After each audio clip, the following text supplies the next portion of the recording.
In today's video, I'm going to teach you how to send notifications from Jenkins to Slack using a Jenkins job and a Jenkins pipeline. Slack notifications are a simple but powerful way to make your CI/CD process more visible.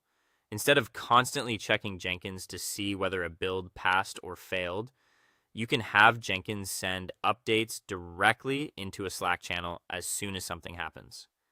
This helps teams respond faster and stay aligned without extra manual checking.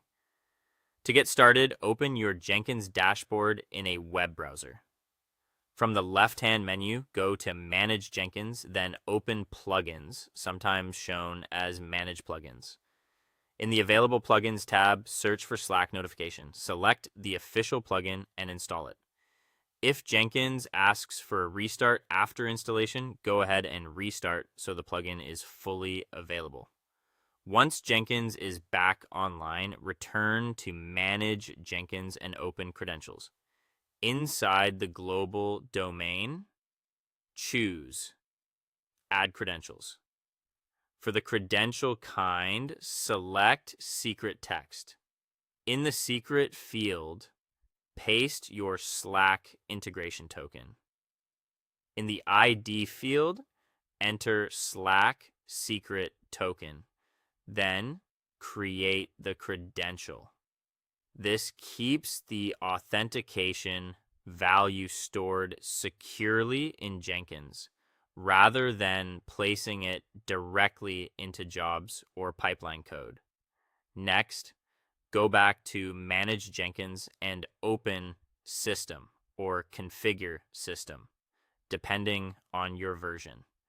Scroll down until you find the Global Slack Notifier Settings section.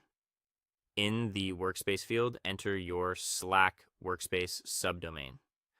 In the Integration Token Credential ID dropdown, choose the credential you just created, Slack Secret Token. Then enter the Slack channel you want Jenkins to post to in the Project Channel field. Use the Test Connection button to confirm Jenkins can reach Slack successfully, and when that works, save the configuration. If you're using a standard freestyle job, open the STUIB and click Configure. Scroll to the bottom and choose Add Post Build Action. Select Slack notifications, then check the notification conditions you want, such as success or failure. After that, save the job. This is the quickest option if you're managing Jenkins through the graphical interface. If you're using a Jenkins pipeline with a Jenkins file, open your pipeline script and add a post block at the end of the pipeline. Inside that block, use